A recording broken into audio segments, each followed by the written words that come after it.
탈원전, 친원전 참 이 두 개를 놓고 전 세계가 많이 싸우고 있는 것 같은 그런 형국입니다. 예, 탈원전이 과거에는 우세했다면 요즘은요 친원전이 대세인 것 같습니다.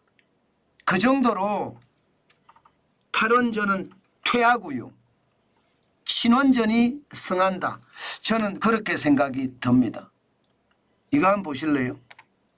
전 세계 원전 연간 발전량 추이입니다. 2023년에서 2026년까지 세계 에너지 기구 IEA에서 실제 전망한 거거든요.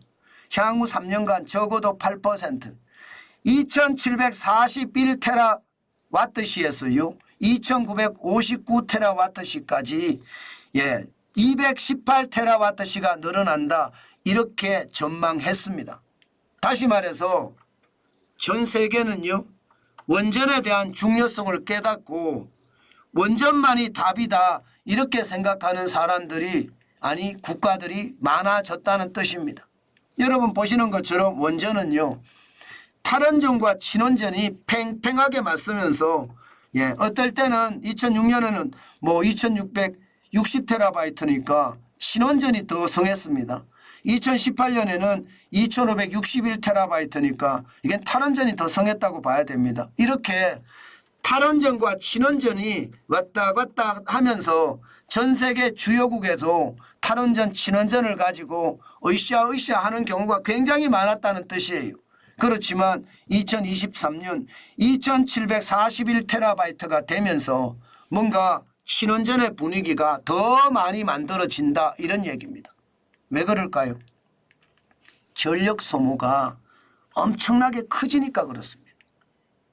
게다가 AI, 인공지능 반도체, 뭐 AI 자체가 AI 산업 자체가 커지고 있잖아요.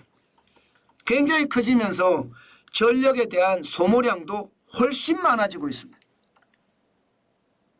늘어난 속도가 워낙 빨라서 신재생 에너지로는 감당이 안 된다는 거예요.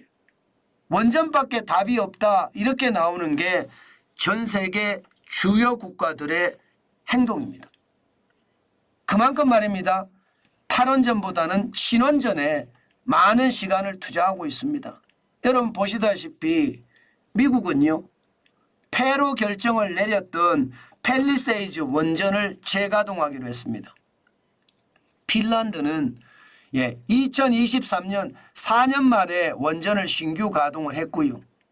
프랑스는 이미 56기를 보유하고 있지만 향후 8기를 더 정설하겠다 이렇게 이야기하고 있고요.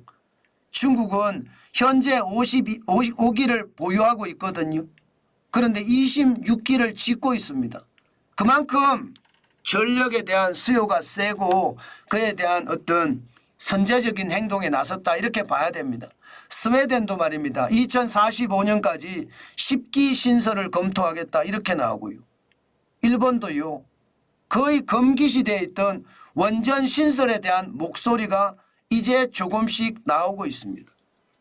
이 말은 여러분 탈원전보다는 친원전에 모든 어떤 힘이 실린다 이렇게 봐야 되거든요. 실제로도 말입니다. 원전 그린본드를 발행하는 것을 보면 요즘 굉장히 많아지고 있습니다. 캐나다의 온타리오 파워 제너레이션 3억 캐나다 달러의 그린본드를 발행했고요. 프랑스 전력공사도 2023년 11월에 10억 유로의 그린본드를 발행을 했습니다. 캐나다의 브루스 파워도 6억 캐나다 달러를 발행을 했고요. 그것은 올해 들어서 했습니다. 여기에 미국의